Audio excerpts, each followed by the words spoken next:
What's up guys, welcome back to another episode of Accepting All Trades. So after last video, I checked the community tab to see what the result of the poll was for what team you guys wanted to see me use in this episode. Over 3,000 total entries, 40%, almost half of you wanted me to use the Calgary Flames. Recently ousted by the Colorado Avalanche, I actually don't have a single piece of merchandise, jerseys, shirts, hats, nothing Calgary Flames related, so I'm gonna have to fix that at some point. Maybe I'll just buy one of the t-shirts from my merch store that I recently put up, shop.tdihockey.com. Go. So jumping in here with the Flames, you can see they've got a pretty solid team. Top players, Gaudreau, Giordano, nominated for the Norris, probably gonna win it, and Sean Monahan. We did surprisingly well with Vancouver last episode, so let's see if we can do better with Calgary Flames, who on paper look to be the better team, but as you guys know, with the one-year sim, anything can happen. The Flames are 1 overall better than the Canucks, so I mean, the expectations are a little bit higher for this episode. I know I have a bunch of Flames fans that have been waiting patiently for this episode, so I hope you guys are ready for it and excited for it. Drop a like in the video if you are, and just overall excited for the return of all trades accepted. Before we get into this one, make sure you vote in the poll above how you think the Flames are going to do. Are they going to win the cup like they probably should have done? Are they going to lose in the playoffs like they did in real life? Or are they going to choke it big time and miss the playoffs entirely? Let me know in the poll above. Without further ado, let's get into it. I was going through last video's comments and I noticed that some of you guys were saying that maybe I should up the age maximum in terms of the players that we want to come on our team. You're saying 35 might be a little bit too young because there are still some good players that are older than 35 that could benefit the team. So well, I think we'll try it out this episode. I'll move the age max to 40 because honestly, I don't think we want guys like Joe Thornton or anybody. Like their overalls are going to climb pretty quickly over the season. So we'll set it at 40 and see how things go. All right, so these are the updated wants based on your guys' feedback. So still forward, defenseman, goaltender, and that could change over the course of the season depending on what trades come in and how our team changes over the course of the season. Still minimum 78 overall we want to get back, but we've upped the age maximum to 40 years old, okay? In terms of the actual pieces that we want to put on the block here, now we do have a lot of players with high trade value. For some examples, Johnny Gaudreau, Kachuk, Monahan, Hanifin, and Giordano, all elite potential, all really high trade value, and all guys we don't really want to see go. Trade values that are this high might be, you know, untouchable. So I'm gonna put players on the block that would be tradable or possible. So I'm gonna put Elias Lindholm. He's 86 overall. Could be a good player. If somebody want to package these two, could get a very good player back. Lindholm, Brody as defense, and our first round pick has more value than any of our goalies, so we'll leave it at that to start. Now looking at our team, it's full of young players, but also very talented players as well, and it's a better team overall, at least the first two lines than Vancouver was. But we know Elias Pettersson, 87 overall last season, won the Art Ross trophy, so anything can happen. We got Johnny Gaudreau, 91, Monahan centering, and Lindholm on the right. You got Frolik, Backlund, and Kachuk on the left. Okay, so that's not bad. James Neal is hurting in his overall, 79. That's a little rough for the guy. I'll move Frolik down with Jankowski and Garnet Hathaway. But I think we'll move to the fourth line because he's more of a checker, a grinder. Derek Ryan, I think, has a little bit more talent up front. Sam Bennett on the fourth line. I think we're going to move him up as well because I think we want to see him progress a little more with Andrew Eats Bread, Italian translation. On defense, it's pretty stacked in terms of depth anyways. I mean, don't have a superstar, but Giordano will do just fine. He always does in these sims with Hanifin, Hamonic, and Brody on the second pair, very solid, and then Rasmus Anderson and Michael Stone on the fourth pairing. So really no complaints about the decor. The forward I could use some better depth, and the goaltending is the big question in this season for this team because you got Mike Smith, 81 overall, David Rittich, I don't know, 82. So these could both be good backups to a solid goaltender, which I think is our biggest need right now on this team. Hoping our forwards can get by and just outscore the opposition, but with these goalies, I'm not too confident, to be honest. Management says we are a hopeful team for the Stanley Cup, and I definitely agree with that assessment. let's sim through the preseason and then see how we can do these first couple months. All right, so we're just about to start the season. We got a home and home against our Canadian rivals, the team we used last episode, Vancouver Canucks.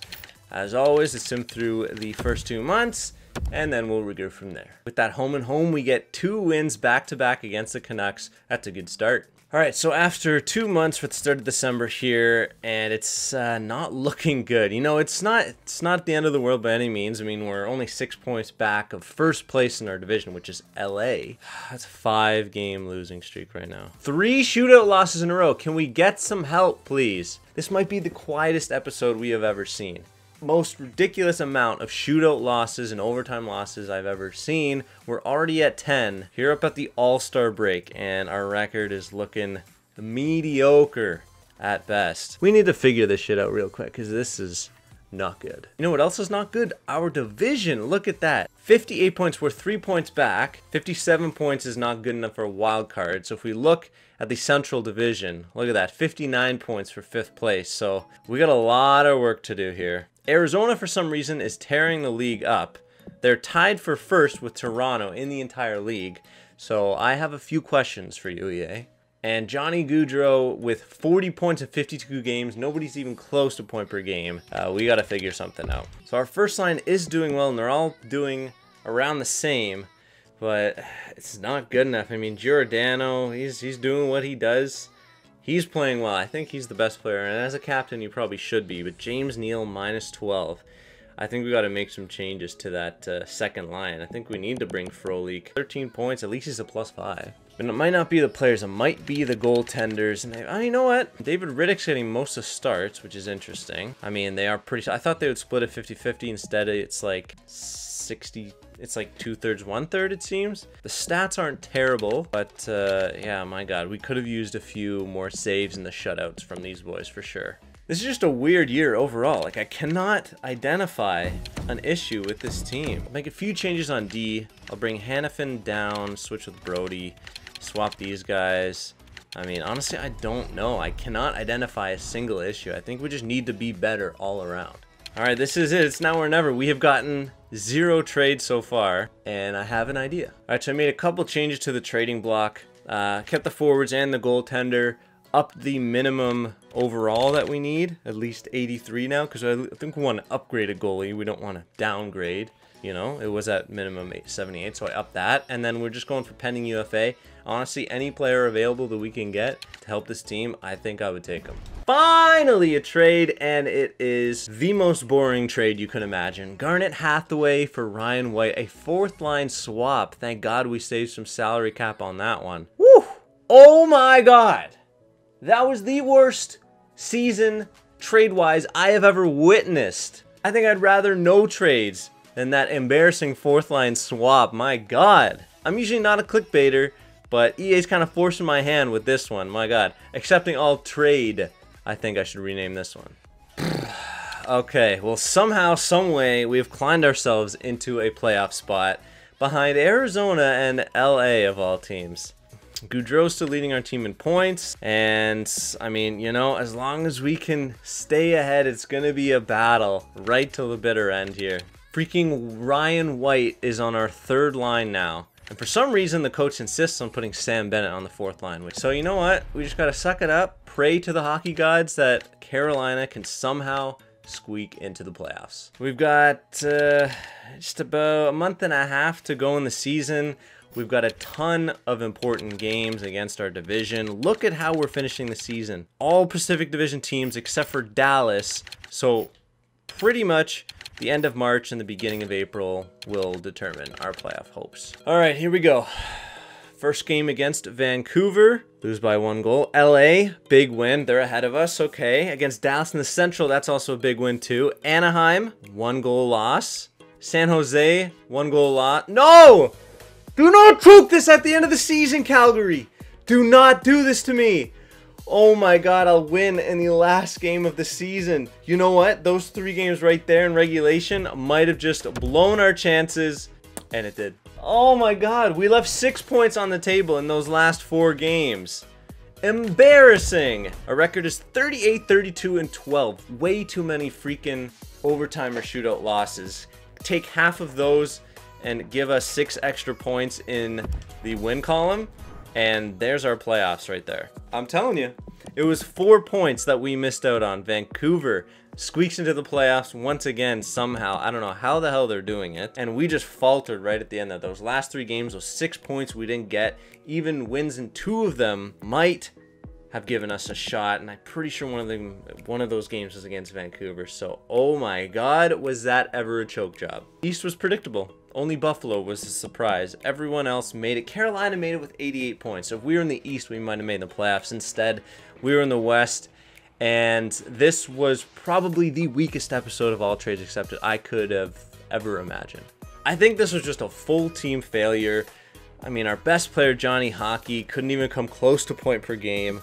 Our entire first line just played average. Giordano almost led our team in points, which tells you something.